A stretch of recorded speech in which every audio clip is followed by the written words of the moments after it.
Hello friends, स्वागत है आप सभी का आपके अपने YouTube channel study session with HM में। तो फ्रेंड्स, आज हम आरबीसी क्लास 10 हिंदी ग्रामर की पार्ट 2 को स्टार्ट करेंगे। पार्ट 1 में अपन ने क्या क्या देखा था उसके विषय में एक बार बता देता हूँ आपको। हमने समझा था समास क्या है। देखिए, समास के भेदों में हमने सभी जो समास के भेद थे, मुख्यतः 4 भेद थे। पहला अव्ययी भाव समास, दूसरा तत्पुरुष समास, तीसरा द्वंद्व समास और चौथा बहुव्रीहि समास। 4 प्रकार के समास थे जिनको अपन ने चारों को ही बड़े आसान तरीके से एक एक लाइन में परिभाषित किया था, है ना। लेकिन हम विवेचन के आधार पर, यानी उसको एक एक बिंदु को समझने के आधार पर हमने उनको 6 भागों में बांटा था। अव्ययी भाव समास, तत्पुरुष समास। तत्पुरुष समास को हमने 2 भागों में बांटा था, उपभाग जैसे हम कहते हैं। पहला कर्मधारय समास और दूसरा द्विगु समास, है ना। तो इस प्रकार से हमारे जो समास के प्रकार हो जाते हैं वो हो जाते हैं 6। ठीक है ना। मुख्यतः 4 होते हैं, लेकिन हम इनको डिटेलिंग से पढ़ने के लिए अपन इसको 6 भागों में बांटते हैं। ठीक है ना। तो हमने अव्ययी भाव समास को भी समझा था कि अव्ययी भाव समास क्या होता है, जिसमें पूर्व पद जो होता है, जो शब्द का प्रथम पद होता है, जिससे शब्द बनता है, शब्द 2 शब्दों से मिलकर बनता है ना। 2 या 2 से अधिक शब्दों के मेल को ही हम समस्त पद कहते हैं। और समस्त पद 2 पदों में विभक्त होता है, पहला पूर्व पद और दूसरा उत्तर पद, है ना। तो जो पूर्व पद था उसकी जब प्रधानता होती है शब्द में, समस्त पद में जब पूर्व पद की प्रधानता होती है तो अपन उसको अव्ययी भाव समास कहते हैं। और इसी प्रकार तत्पुरुष में उत्तर पद की और द्वंद्व में दोनों पदों की, उत्तर पद और पूर्व पद इन दोनों की, और बहुव्रीहि में उत्तर पद और पूर्व पद दोनों की ही प्रधानता नहीं होती है ना। तो वो बहुव्रीहि समास कहलाता है। आज के इस वीडियो में अपन डिटेल जानकारी लेने वाले हैं अव्ययी भाव समास की, कि अव्ययी भाव समास क्या है, अव्ययी भाव समास में किस प्रकार का समस्त पद होता है और किस प्रकार से हम अव्ययी भाव समास का विग्रह करते हैं, और विग्रह से हम किस प्रकार से समस्त पद बनाते हैं। इन सब बातों को अपन समझने वाले हैं। ठीक है। तो देखिए, सबसे पहले इस समास में, मतलब अव्ययी भाव समास में परिवर्तनशीलता का भाव होता है ना। और उस अव्यय पद का रूप लिंग, वचन, कारक में नहीं बदलता, वह सदैव एक सा रहता है। इसमें पहला पद प्रधान होता है ना। मतलब इस बात को समझिए, अव्यय पद का रूप लिंग, वचन, कारक में नहीं बदलता, वह सदैव एक सा रहता है ना। अब इसका मतलब क्या है? अब इसका मतलब यह है कि अव्ययी भाव जो समास है उसमें अव्यय शब्दों का जो प्रयोग होता है ना, अव्यय जो पद होते हैं ना उनका प्रयोग होता है। अब अव्यय जिस व्यक्ति ने नहीं पढ़ा है उसका तो हम कुछ कर नहीं सकते, परंतु अव्यय एक टॉपिक है ना। अगर आपको पढ़ना है तो वो मैं पढ़ा दूंगा, परंतु अभी अपन को कक्षा 10 के परिप्रेक्ष्य से देखना है ना। कक्षा 10 के सिनेरियो से देखना है कि हम किस प्रकार से आगे बढ़े कि हमारे एग्जाम में 100 में से 100 नंबर आए समास में। तो इसमें मैं आपको अव्यय जो पद होता है, यहाँ लिख रखा है अव्यय पद के लिंग, वचन, कारक में वो नहीं बदलता। मतलब जो अव्यय पद होता है, अव्यय पद में आपको बता देता हूँ। अव्यय पद का एक एग्जाम्पल है, जैसे होता है यथा, है ना। अब यथा जो शब्द है ना, तो इसमें लिंग है, ना वचन है, ना कारक है ना। तो इसमें परिवर्तन नहीं होता है, ठीक है ना। इन तीनों में परिवर्तन नहीं होता है। वो शब्द क्या कहलाता है? अव्यय पद कहलाता है। ठीक है। आपकी ज्ञान की दृष्टि में मैं आपको बता दूं कि जो जैसे एक अव्यय पद है ना, अव्यय पद का एक दूसरा नाम होता है अविकारी। जैसे कि जो शब्द होते हैं, अभी मैंने आपको क्या बोला था कि समास की परिभाषा पर ने क्या कही थी, 2 या 2 से अधिक शब्दों को, है ना, 2 या 2 से अधिक शब्दों के मेल या संयोग से बनने वाला शब्द समस्त पद कहलाता है ना। तो समस्त पद कैसे बनता है? पूर्व पद और उत्तर पद से। यानी जो शब्द है, मुख्यतः यहाँ पर एक वर्ड आ रहा है शब्द, तो जो शब्द है वो उसके भी 2 प्रकार होते हैं, है ना। एक होता है विकारी शब्द, जिसमें परिवर्तन होता है, किसके आधार पर? लिंग उसका परिवर्तित होता रहता है, वचन परिवर्तित होता है, कारक परिवर्तित होते हैं उसके अंतर्गत, है ना। तो वो परिवर्तन होता है। लेकिन एक पद होता है अविकारी पद, यानी अविकारी शब्द। दूसरा होता है अविकारी शब्द, जिसे हम अव्यय पद भी कहते हैं, जिसे हम क्या कहते हैं, अव्यय पद भी कहते हैं। ये वह पद होते हैं जिनमें परिवर्तन नहीं होता, जैसे लिंग में परिवर्तन नहीं होता, वचन में, कारक में। यानी कि आप कहीं भी एक ऐसा शब्द देख लीजिए, यदि आप कहीं भी एक ऐसा शब्द देखें जहां पर ना कोई लिंग हो, यानी कहीं भी उसमें लड़का या लड़की नहीं प्रयोग हो रहा हो, वचन यानी ना उसमें यह पता चल रहा हो कि वो कितना है, यानी 1 है, 2 है, 3 है, ना ही ये पता चल रहा हो कि कारक, कारक यानी के, को, का, ये नहीं लग रहे हैं, तो आप समझ लेना वो जो शब्द है वो किसकी कैटेगरी का शब्द है, अव्यय शब्द का। और यदि किसी समास में अव्यय शब्द का प्रयोग हो रहा है, यदि किसी समास में अव्यय शब्द का प्रयोग हो रहा है, तो आप निसंदेह रूप से समझ लेना कि वह कौन सा समास है, अव्ययी भाव समास है। जिस चीज को मैं आपको बहुत एग्जाम्पल से समझाने वाला हूं, और यह एग्जाम्पल निश्चित तौर पर आपके बोर्ड एग्जाम में देखने को आपको मिल सकते हैं। ठीक है, तो सबसे पहले अपन इस चीज को रब करते हैं और आगे बढ़ने की प्रयास में जुट जाते हैं।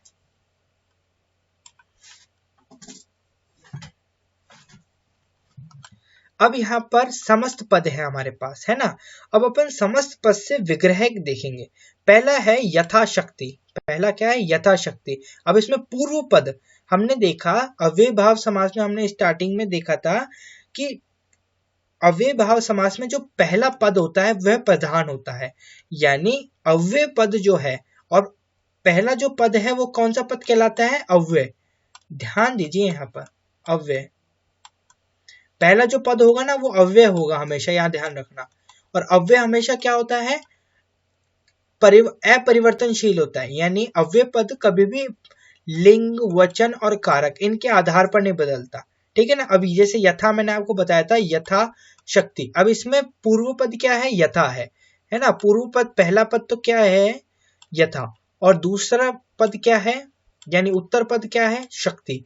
तो यहाँ पर यथा जो है, जो पूर्व पद है, जो पहला पद है, उसकी क्या है, प्रधानता है, यानी पूरे उसके अंतर्गत यदि मैं यथा को हटा दूं, यदि मैं यथा को हटा दूं तो सिर्फ शक्ति बचता है, जिसका कोई अर्थ नहीं रह जाता। यदि हम यथा शक्ति का विग्रह देखें, यदि हम इसका तोड़ें तो हमारे को मिलता है शक्ति के अनुसार। यथा का अर्थ क्या होता है, यथा जो शब्द है उसका अर्थ क्या होता है, अनुसार, है ना, या यथा का अर्थ होता है के अनुसार, है ना। तो शक्ति के अनुसार यहाँ पर इसका क्या होगा, विग्रह होगा। यदि मैं, आप ध्यान से दिमाग लगा के समझें कि मैं यदि इसमें से यथा हटा लूं तो क्या इस समस्त पद का कुछ मतलब रह जाएगा, कुछ नहीं रह जाएगा, क्योंकि शक्ति तो सिर्फ एक खुद शब्द है, इसमें कौन सा समस्त पद है। समस्त पद की परिभाषा क्या है, दो या दो से अधिक, सॉरी दो शब्दों के मेल से बना जो शब्द है वो क्या कहलाता है, समस्त पद कहलाता है। यदि किसी पद में दो शब्द ही नहीं होंगे, दो पद ही नहीं होंगे, पूर्व पद और उत्तर पद ही नहीं होंगे, तो वो तो सिर्फ एक शब्द कहला जाएगा, है ना, वो समस्त पद नहीं कहलाएगा। समस्त पद की हमने परिभाषा देखी थी, क्या देखी थी, कि ऐसा पद जो पूर्व पद और उत्तर पद से मिलकर बना हो वो समस्त पद कहलाता है। तो इस बात को ध्यान रखना है अपन को। तो यथाशक्ति में यथा जो है वो क्या है, एक अव्यय पद है और एक पहला पद प्रधान है। तो इसका जो यथाशक्ति है, इसका विग्रह कैसे होगा, शक्ति के अनुसार। यथाशक्ति का विग्रह शक्ति के अनुसार, ठीक है। यथा समय यानी समय के अनुसार, क्योंकि यथा का मतलब तो हमने समझ लिया कि क्या होता है, के अनुसार, है ना। तो यथा समय, यदि आपको यथा कहीं भी दिखा जाए, यथा यदि आपको कहीं भी लिखा जाए या दिख जाए तो आप समझ लेना उसका मतलब क्या होता है, के अनुसार, ठीक है। अब यहाँ पर विग्रह करते समय अव्यय जो भाव समास है, यहाँ पर आप ट्रिक ले सकते हैं, ठीक है। यहाँ पर आप इस बात को समझने के लिए एक ट्रिक बता रहा हूं कि अव्यय भाव जो समास है, अव्यय भाव जो समास है, इसमें समस्त पद का यदि हम विग्रह करते समय एक बात को ध्यान रखना है कि जो उत्तर पद होता है ना, जो उत्तर पद होता है, जैसे यथाशक्ति में यथा क्या है, जैसे यहाँ लिखें, यथाशक्ति में यथा क्या है, उत्तर पद है, यानी पूर्व पद है ना, पहला पद है। यथा क्या है, पहला पद, और शक्ति,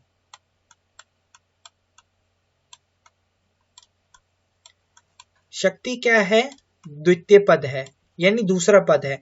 हमने देखा कि अव्ययभाव समास में जो पहला पद होता है उसकी प्रधानता होती है। इसका मतलब हमारे को पूर्व पद को विग्रह करते समय, ध्यान रखना, विग्रह करते समय यदि हम समास का विग्रह कर रहे हैं और हमारे को समस्त पद दे दिया यथाशक्ति, यानी हमारे को अव्ययभाव समास का यदि विग्रह करना है तो उस स्थिति में हम इसका विग्रह कैसे करेंगे? देखिए, जैसे यथाशक्ति दे दिया तो यथाशक्ति में अपन को इसका पहला पद देखना है और द्वितीय पद अलग अलग करने माइंड के अंदर ही, और जो पहला पद है उसको द्वितीय पद में लाना है और द्वितीय पद को पहले पद में लाना है। कैसे? देखिए, जैसे यथाशक्ति है तो यथाशक्ति, यथा का मतलब क्या होता है? के अनुसार। क्या होता है? के अनुसार। क्या होता है? के अनुसार। तो अपन को क्या करना है? के अनुसार को तो लास्ट में लेके जाना है और शक्ति को आगे ले आना है। तो क्या होगा? शक्ति के अनुसार, है ना, ऐसे बन जाता है। अभी बहुत सारे एग्जाम्पल करेंगे, उसके माध्यम से समझेंगे। देखिए, जैसे यथा समय है ना, तो यथा का मतलब क्या होता है? के अनुसार, और समय को, समय है तो समय को यदि हम आगे ले आए और यथा को पीछे ले आए तो क्या हो जाएगा? समय के अनुसार। ये हो गया इसका विग्रह। प्रति क्षण, प्रति मतलब क्या होता है? हर एक क्षण, है ना, तो यहाँ पर क्षण को आगे ले आओ और प्रति, तो हर एक क्षण हो जाएगा। लेकिन यहाँ पर लिख रखा है हर क्षण, ये भी हो सकता है और एक एक क्षण भी हो सकता है। इसका क्या हो सकता है? एक एक क्षण भी हो सकता है, हर क्षण का। यथा संभव, जैसा संभव हो, है ना, ऐसा भी हो सकता है। आजीवन यानी जीवन भर, जीवन को आगे लिया है, आ मतलब होता है जीवन भर, है ना, अनंत तक, तो आजीवन यानी इसका विग्रह हो जाएगा जीवन भर। ये अपन को क्या होता है? समस्त पद कुछ कुछ समझने भी पड़ते हैं, है ना। यदि आपको यह वाली ट्रिक नहीं लग रही है कि यदि मैं, जैसे एक था प्रतिक्षण में, यह ट्रिक नहीं लग रही है कि यदि मैं क्षण को आगे ले आऊं, प्रति को पीछे ले आऊं, प्रति मतलब हर होता है ना, हर पल, एवरी होता है ना, जैसे वो, तो क्षण को आगे ले आऊं प्रति, तो क्षण हर, तो ये कोई शब्द नहीं बना। अगर मैं इसको उल्टा कर लूं, क्षण हर को यदि मैं हर क्षण कर लूं तो मेरे को लग रहा है कि मैं सोच सकता हूं, इससे कोई वाक्य बन सकता है, हर क्षण मैं अपनी पढ़ाई के विषय में सोचता हूं, है ना, तो ये एक वाक्य में प्रयोग हो सकता है। लेकिन क्षण हर मैं अपने पढ़ाई के विषय में सोचता हूं, क्या ये वाक्य में प्रयुक्त हो रहा है? क्या ये वाक्य सही है? ये मुझे देखना है ना। तो ये आती है प्रैक्टिस से। यदि हम चीजों का अभ्यास करना प्रारंभ कर दें तो अपन को ये चीजें आती हैं, और मैं अभ्यास आपको कराऊंगा इसी वीडियो के अंदर, ठीक है। तो आप पूरी वीडियो को देखें एक बार। आगे बढ़ेंगे तो और एग्जाम्पल लेते हैं। आगे वाला एग्जाम्पल है भरपेट। तो इसका भरपेट मतलब, भर मतलब होता है भरकर, है ना, और पेट को यदि हम आगे लेंगे तो पेट भरकर, है ना, ठीक है। अब यहाँ पर जो, अब आपको यहाँ पर मैंने आपको बोला था अव्ययभाव समास की पहचान कैसे करेंगे। अब आपको दे दिया, मान लो ये अव्ययभाव समास नहीं है एक बार को, और आपको दे दिया आजन्म, है ना, तो आजन्म में अपन को क्या करना है? इसको तोड़ना है आजन्म को। आजन्म में जन्म उत्तर पद यानी दूसरा पद कहलाएगा, जन्म जो है वो दूसरा पद होगा, और जो आ है वो पहला पद होगा। अब आ देखो, आ में कोई लिंग है क्या? सोच के बताओ, आ कोई लिंग है क्या? ये लड़का है, ये लड़की है? पता चल रहा है? नहीं पता चल रहा। वचन देखो, वचन यानी नंबर, वचन को अपन क्या कहते हैं? नंबर्स। तो क्या आ में पता चल रहा है कि ये एक है, दो है? क्या ये इसका बोध हो रहा है क्या हमारे को? नहीं हो रहा सर। कारक, कारक का देखो, कारक का बोध हो रहा है क्या? नहीं हो रहा सर। संज्ञा का देखो, संज्ञा का बोध हो रहा है क्या? नहीं हो रहा सर। सर्वनाम का हो रहा है? नहीं हो रहा सर। तो किसी का भी, जब किसी का भी बोध नहीं हो रहा है जिस शब्द से, वो शब्द हमारे को कहलाता है अविकारी शब्द। उस शब्द को अपन क्या कहते हैं? अविकारी शब्द कहते हैं, या उसको हम कहते हैं अव्यय शब्द, है ना। जैसे यथा में भी बोध नहीं हो रहा था, प्रति में भी बोध नहीं हो रहा था, आ में भी नहीं हो रहा है, भर में भी नहीं हो रहा है, आ में, आ जन्म में, आ में नहीं हो रहा है। तो इस प्रकार का जो समास है उसको हम अव्ययभाव समास कहते हैं। ये पहचान है इसकी सबसे मोटी मोटे मोटे तौर पर यह पहचान है। तो ध्यान दीजिए, अगर ये कंसेप्ट नहीं समझ में आ रहा है तो उसको वीडियो को वापस से देखिए, निसंदेह तौर पर आपको समझ में आ जाएगा। अब आ जन्म का यदि हमारे को विग्रह करना है तो अपन को क्या करना पड़ेगा, जन्म को आगे और आ को पीछे, तो जन्म से लेकर, है ना, आ मतलब से लेकर अपन को समझना है। आ मरण यानी मरण तक, है ना, क्या लगेंगे, मरण तक, मरण को आगे ले लेंगे आ का तक। अब आप बोलेंगे सर एक आ में तो से लेकर था और एक आ में आप तक बोल रहे हो, तो ये क्या होता है। अब भैया जन्म से लेकर ही होता है, क्योंकि हमारी जो जीवन की भूमिका होती है वो जन्म से ही प्रारंभ होती है, जन्म से ही शुरू होती है ना। और आमरण लिखा है तो मरण तक, तो मरण तक में आ का अपन से लेकर भी ले सकते हैं और है ना आ का हम तक भी ले सकते हैं। मरण के संदर्भ में अपन को तक लेना है ना। आमरण यदि हमें समझ में आए तो मरण तक, और आ जन्म यदि आए तो जन्म से लेकर। क्लियर है। अब देखेंगे प्रतिदिन, है ना, तो प्रतिदिन में वही, प्रति का मतलब मैंने आपको बताया ऊपर हर होता है, तो दिन को आगे लेकर और प्रति को पीछे लेकर देखो तो दिन हर हो रहा है। क्या हो रहा है, दिन हर। क्या ये एक वाक्य में सुटेबल है, नहीं है सर, तो मैं इसका उल्टा करूंगा तो मैं कैसे करूंगा, हर दिन। तो हर दिन मेरे एक वाक्य में हो रहा है कि मैं हर दिन अपनी पढ़ाई पढ़ता हूँ, है ना, मैं हर दिन अपनी पढ़ाई को ध्यान से पढ़ता हूँ। तो ये चीजें काम आ रही है, ठीक है। फिर एक आता है बेखबर, बे मतलब होता है बिना, तो इसको हम देखेंगे खबर, बे मतलब बेखबर है तो बिना खबर के, इस प्रकार से अपन इसका करेंगे। तो ये एग्जाम्पल आपको लिख लेने हैं या समझ लेने हैं। अब अव्ययभाव समास के लिए, अव्ययभाव जो समास है उसके लिए कुछ क्या दे रखा है अपन को, अपवाद भी दे रखा है ना। तो अपवाद क्या है वो भी पढ़ लेते हैं, कभी कभी पूछ लिया जाता है, वैसे तो बहुत कम चांस होते हैं अपवाद के, फिर भी देख लीजिए। हिंदी के कई ऐसे समस्त पद हैं जिनमें कोई शब्द अव्यय नहीं होता परंतु समस्त पद अव्यय की तरह प्रयुक्त होता है, वहां भी अव्ययभाव समास माना जाता है ना। जैसे मैंने अभी अव्ययभाव समास के केस में मैंने आपको बताया था कि अव्ययभाव समास क्या होता है, जिसमें जो प्रथम पद है, अव्ययभाव समास में क्या होता है कि जो समस्त पद है उसका जो प्रथम पद होता है, जो पहला पद होता है, वो क्या होता है, अव्यय होता है ना। तो इस कारण अपन समझ जाते हैं। लेकिन पहले तो अपन को अव्यय के परीक्षण करना आना चाहिए कि अव्यय कौन सा शब्द है। इसके लिए अपन को अव्यय जो होता है ना उस टॉपिक को पढ़ना आना चाहिए, कि हमारा पढ़ा होना आवश्यक है कि अव्यय क्या है, ठीक है। अव्यय क्या है वो तो मैंने आपको बता दिया, और अव्यय के प्रकार भी होते हैं, ठीक है ना। अव्यय के प्रकार भी होते हैं, क्रिया विशेषण, ये बहुत सारे प्रकार होते हैं, लेकिन हम इतनी डीपली नहीं जाएंगे क्योंकि ये 4 नंबर का टॉपिक है, इसमें इतना ज्यादा गहनता में नहीं जाना है। तो कॉम्पिटिटिव एग्जाम की उससे अपन देख सकते हैं। तो यहाँ पर आप समझिए समस्त पद अव्यय की तरह प्रयुक्त होता है। अब जिसमें पहला पद यदि आपको अव्यय नहीं दिख रहा है तो, और वो जो अव्यय नहीं दिख रहा है परंतु वो जो पूरा समस्त पद है वो एक अव्यय की तरह प्रयुक्त हो रहा है, तो उसमें भी अव्यय भाव समास होता है। जैसे एग्जाम्पल ले लो घर घर, है ना। अब घर घर, घर में यहाँ पर ये अव्यय शब्द नहीं है, क्योंकि घर यहाँ पर संज्ञा का बोध कराता है ना।